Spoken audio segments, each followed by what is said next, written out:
Going to discuss some preferred democratic practices.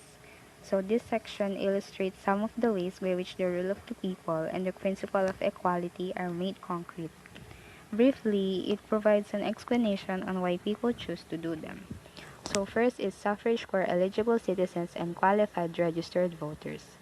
Suffrage, or the right to vote, gives the people the opportunity to exercise sovereignty by choosing the candidates who will govern and serve them.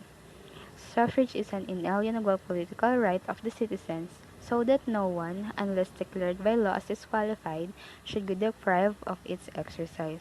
So suffrage, ito yung right to vote or karapatang bumoto ng isang tao. So dito sa atin, as a democratic country, we the people have the right or the authority para iboto yung mga kandidato na sa tingin natin ay may maidudulot na mabuti para sa bansa natin.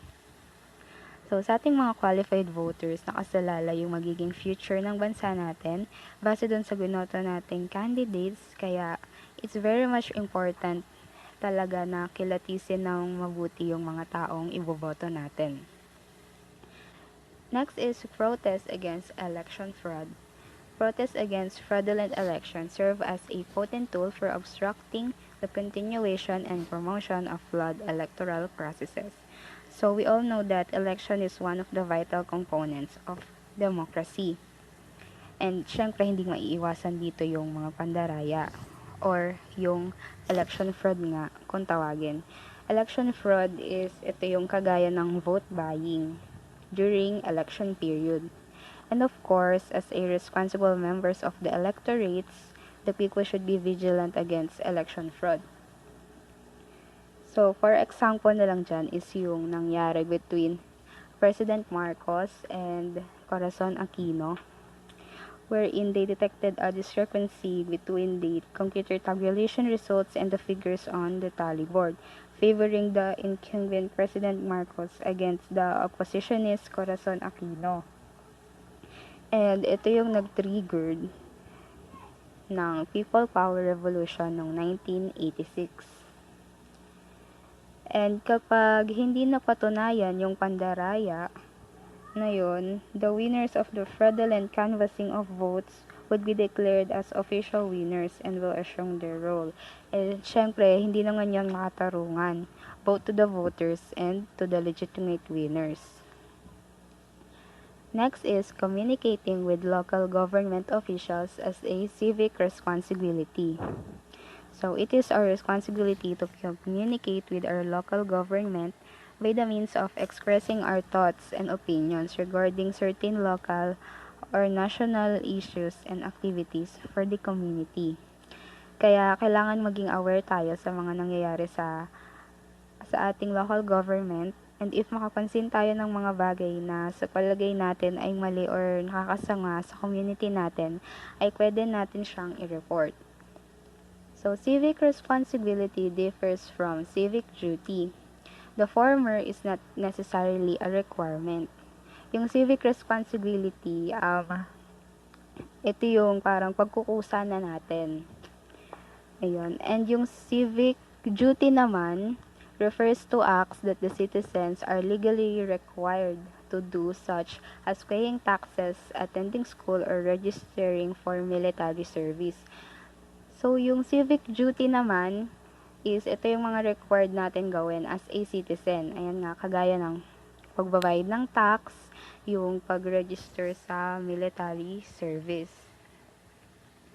Next naman is public assembly and consultation, or yung Republic Act 880, also known as the Public Assembly Act of 1985. So it ensures the people's exercise of their right to a peaceful assembly. So ito yung act na dinidemand yung mga public assemblies such as rallies, demonstrations, and marches na gawin, of course, in public places to express opinions, to protest against, or to air grievances on certain issues. However, prior to the holding of a public assembly, a permit should be applied for wherever it is required. Otherwise, protesters can be dispersed peacefully.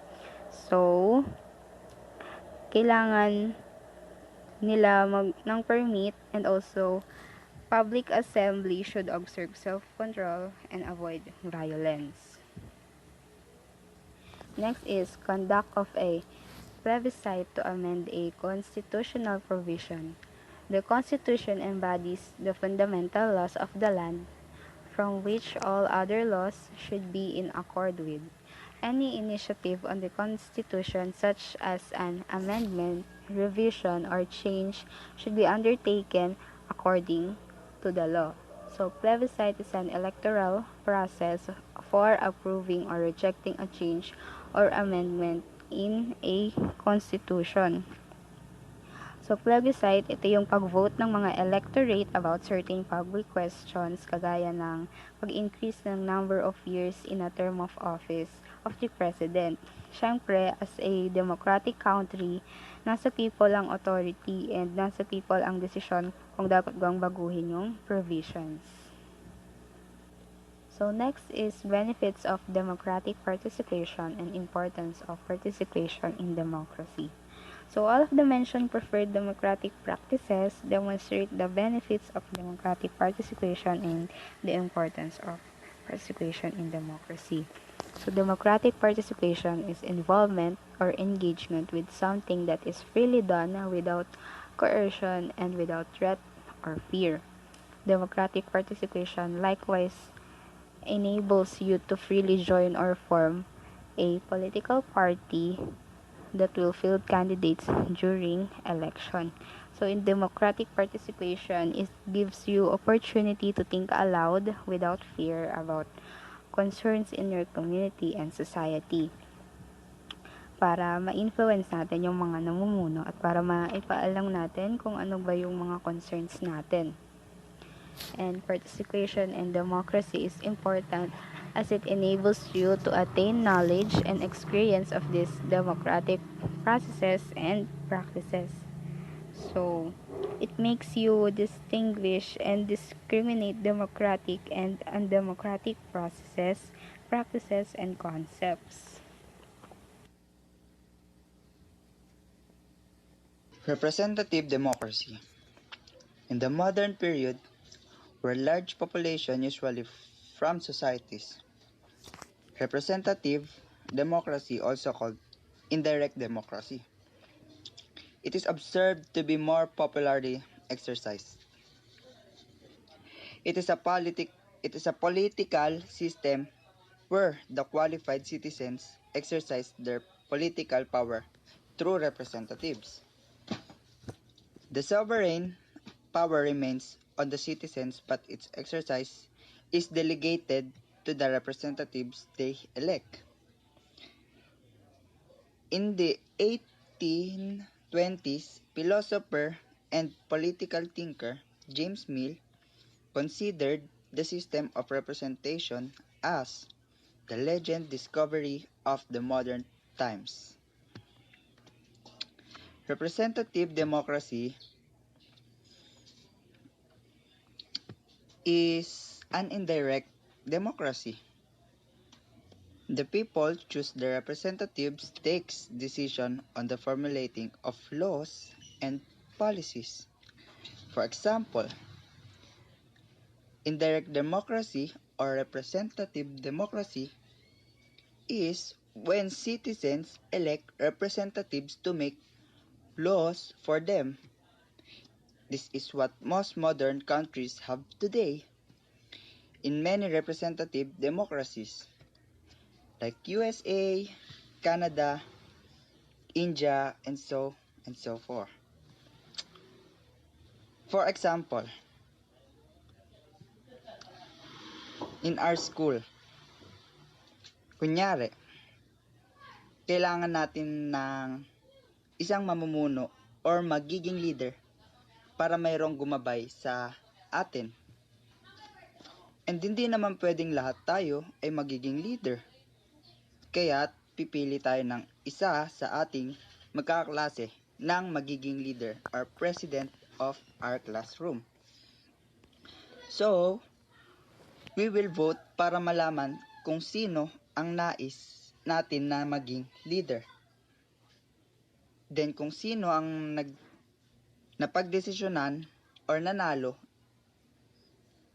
siya ang magiging representative ng ating klase na maging president. And doon magpapasakop tayo sa kanya. Gagawa siya ng law, mga batas na ikaayos natin. Then susundin natin ito. Yun yung kumbaga may leader tayo. So this is the example of indirect or representative democracy. So participatory democracy. Similar to representative democracy is participatory democracy, which also encourages a more active and wider involvement of citizens. Representative democracy motivates individual citizens to contribute to policy making. Participatory democracy offers more opportunities for members of a population to contribute to decisions making through popular assemblies. Participatory democracies has its variants. In a direct democracy, all the eligible citizens and qualified voters directly or personally involve themselves in making political decisions. Demarchy or klerotocracy, the other variant of participatory democracy. It is a system of rule by a lot. Klerotocracy comes from Greek word kleros, which means casting lot. It is a system where the government is devolved into smaller independent groups that are in charge of one or more societal function. So participatory is in a direct democracy.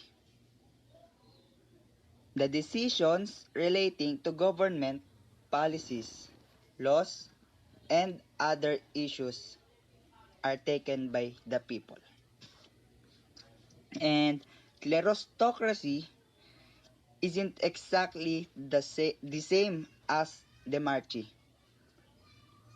Klerostocracy would mean that decisions are made randomly. Who decides the list is another matter. Whereas demarchy means that the decisions are made by randomly chosen people.